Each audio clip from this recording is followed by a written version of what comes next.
Hello friends, इस video series में हम जो हमारा बोर्ड है बेसिक अनुदेशक का जो एग्ज़ाम लेगा, उस बोर्ड के द्वारा पूछे गए पटवारी के एग्ज़ाम के अंदर जो भी क्वेश्चन थे कंप्यूटर से रिलेटेड, उसमें कुछ फंडामेंटल क्वेश्चन भी थे और उसमें कुछ अच्छे क्वेश्चन भी थे। तो आपको लेवल भी देखने को मिलेगा और वो सब क्वेश्चन हम इस पूरी सीरीज़ में डिस्कस करेंगे। 6-7 वीडियोज़ बनेगी।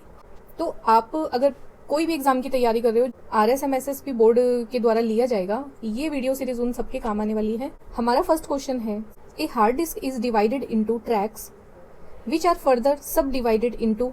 यहाँ पे हार्ड डिस्क के बारे में बताया गया है कि उसे ट्रैक्स में विभाजित करते हैं और ट्रैक्स में विभाजित करने के बाद में उसमें कोई उप विभाजन, मतलब उसको बाद में फिर से विभाजित किया जाता है। तो उसका क्या मतलब है, उसको कौन से वाले भाग में हम विभाजित करते हैं।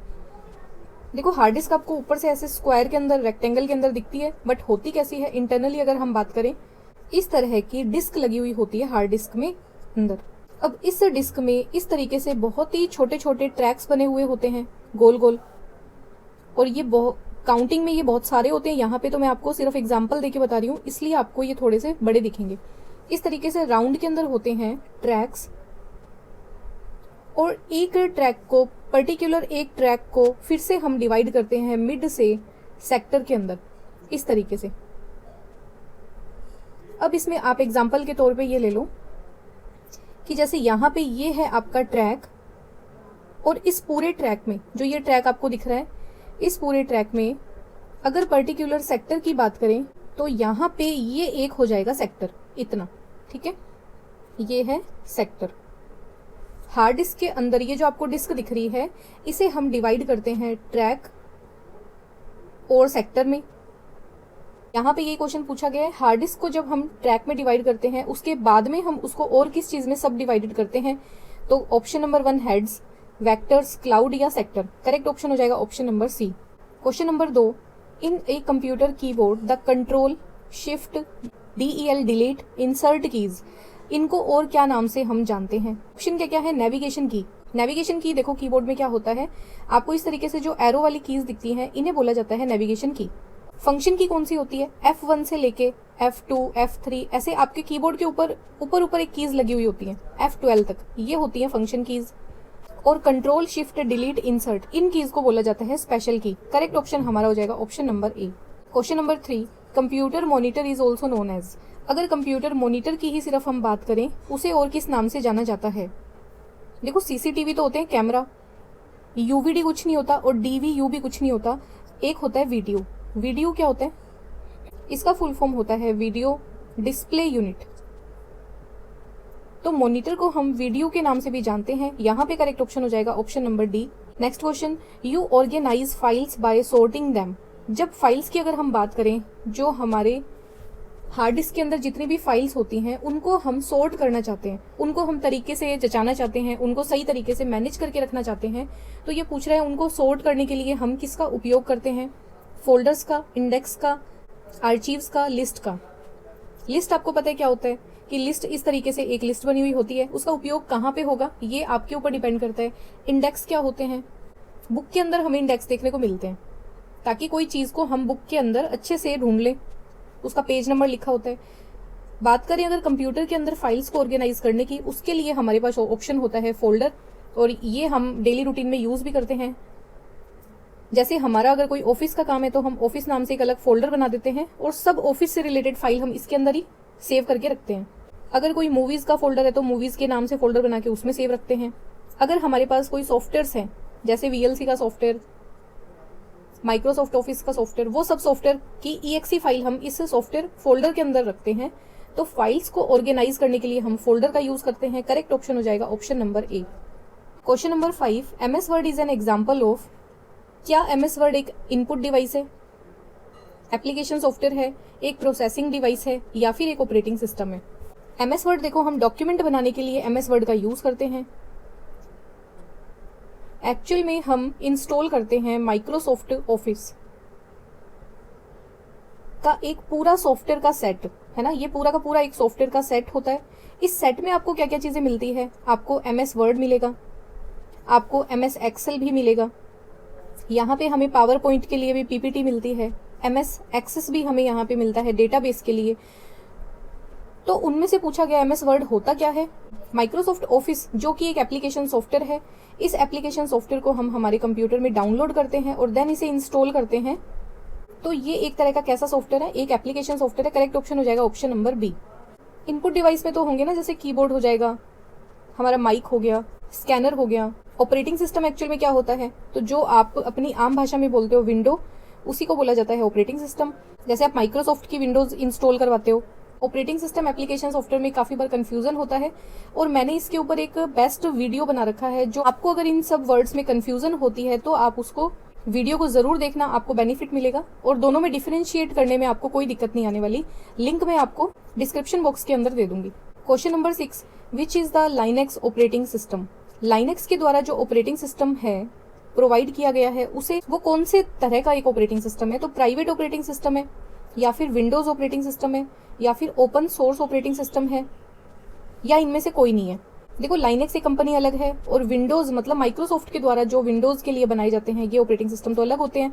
और लाइनेक्स एक प्राइवेट नहीं है, ये हर किसी के लिए ओपन सोर्स सॉफ्टवेयर है, ओपन सोर्स ऑपरेटिंग सिस्टम है जो कि सबके लिए फ्री है। कोई भी उसे डाउनलोड कर सकता है, अपने यूज के अकॉर्डिंग वो उसको यूज कर सकता है। तो यहाँ पे करेक्ट ऑप्शन हो जाएगा ऑप्शन नंबर सी।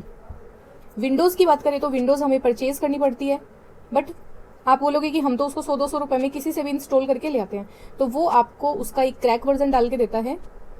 इलीगल है वो, बट हम यूज करते हैं बहुत ही नॉर्मल तरीके से। ओपन सोर्स मतलब आपको वैसे ही वो फ्री में अवेलेबल है। तो लाइनेक्स एक ऐसा है जो कंपनी वाले खुद देते हैं फ्री में, ठीक है, ये आप थोड़ा सा ध्यान रखना।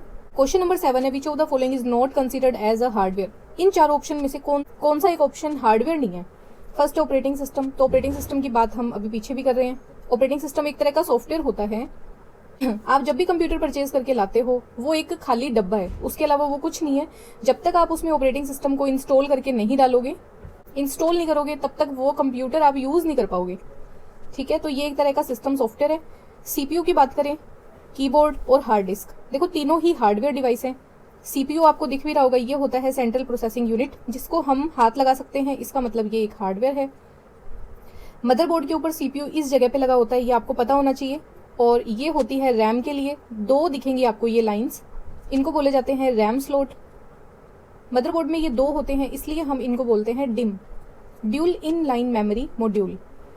हार्ड डिस्क मैंने अभी आपको पीछे दिखाया था, ये एक हार्डवेयर डिवाइस होती है। और कीबोर्ड भी एक हार्डवेयर डिवाइस होता है जिसको हम छू सकते हैं, देख सकते हैं।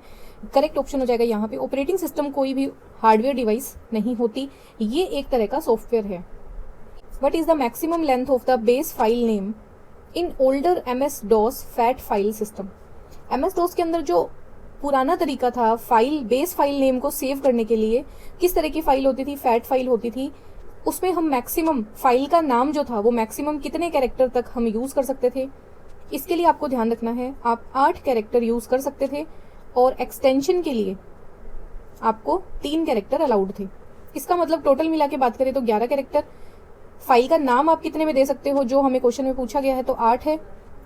एक्सटेंशन का मतलब हो गया, जैसे आपने फाइल नेम लिखा office.exe, जैसे एक्सटेंशन होता है सॉफ्टवेयर का।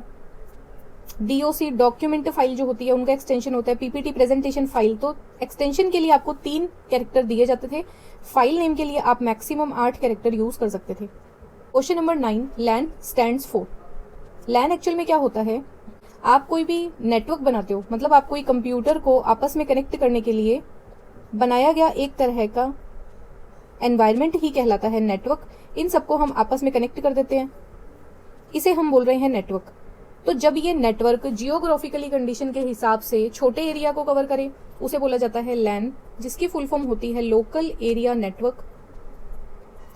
अगर ये थोड़ी सिटी को कवर कर ले, पूरी सिटी को कवर कर ले 50-60 किलोमीटर तक, ठीक है, तो उसको बोला जाता है मैन, जिसका फुल फॉर्म होता है मेट्रोपॉलिटन एरिया नेटवर्क। और अगर पूरी दुनिया की बात करें, इंटरनेट की बात करें, उसको बोला जाता है वैन। वैन का मतलब है वाइड एरिया नेटवर्क। इसमें आप ये मान लो कि पूरा वर्ल्ड कवर होता है। पूरे वर्ल्ड के अंदर जितने भी कंप्यूटर इंटरनेट के ऊपर अवेलेबल हैं वो सब के सब वैन का एग्जाम्पल है। तो लैन का फुल फॉर्म पूछा गया है local area network. Option number ए हो जाएगा करेक्ट ऑप्शन। आज का लास्ट क्वेश्चन है, what is the meaning of booting in the operating system.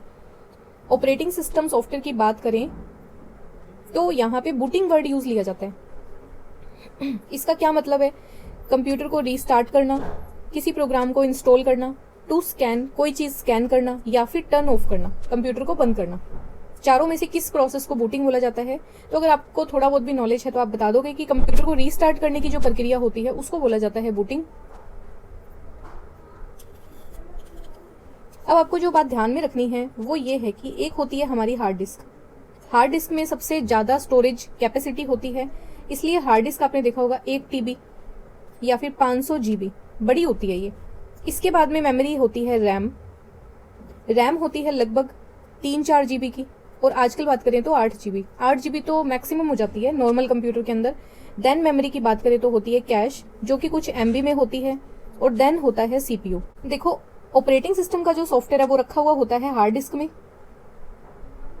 जैसे ही आप अपने कंप्यूटर को ऑन करोगे, ये हार्ड डिस्क का प्रोग्राम पूरा का पूरा लोड हो जाता है रैम में, और जब तक आपका कंप्यूटर ऑन रहता है ये ऑपरेटिंग सिस्टम का प्रोग्राम रैम के अंदर ही हमेशा चलता रहता है। जैसे ही लाइट जाती है वैसे ही वो यहाँ से हट जाता है, क्योंकि रैम एक वॉलेटाइल मेमोरी है, लाइट जाते ही अपना डेटा लॉस कर देती है, और वापस से जब कंप्यूटर स्टार्ट होगा तो ये पूरा का पूरा प्रोग्राम वापस से लोड हो जाता है। ठीक है, आपको ये क्वेश्चन भी ध्यान रखना है कि ऑपरेटिंग सिस्टम एक्चुअल में सेव कहाँ पे होता है? तो होता है हार्ड डिस्क में। और रन कहाँ पे होता है? तो रन होता है रैम में। ठीक है, और ये जो प्रोसेस होता है कि हार्ड डिस्क से जब वो रैम में सॉफ्टवेयर लोड होगा, कॉपी होगा, उस टाइम पे थोड़ा टाइम लग जाता है, और उस टाइम को ही हम बोलते हैं बूटिंग प्रोसेस होना, बूट होना। हमें क्या होता है, ऐसे डॉट डॉट करके इस तरह से चक्कर दिखता रहता है, और वो प्रोसेस पूरी हो रही होती है कि हार्ड डिस्क से उठा के ऑपरेटिंग सिस्टम का जो एग्जीक्यूटेबल कोड है वो पूरा का पूरा लाया जाता है रैम में। इस प्रक्रिया को बोला जाता है बूटिंग। आज का वीडियो आपको कैसा लगा आप मुझे जरूर बताएं, और इस पूरी वीडियो सीरीज में 5-6 वीडियोस बनेंगी। हम पटवारी एग्जाम के अंदर आए हुए और अभी 2021 वाला जो एग्जाम हुआ था लेटेस्ट, उसके सब क्वेश्चन डिस्कस करेंगे कंप्यूटर से रिलेटेड। ये आपको एक लेवल पता चल जाएगा कि किस तरीके से RSMSSB जो बोर्ड है वो क्वेश्चन अटेम्प्ट करेगा या हमें प्रोवाइड करवाएगा, किस तरह के क्वेश्चन पूछेगा। आपके लिए ये बेनिफिट रहेंगे। वीडियो अच्छी लगी तो आप इसे लाइक करें, शेयर करें और चैनल को सब्सक्राइब जरूर करें। मिलते हैं नेक्स्ट वीडियो में। Thanks for watching.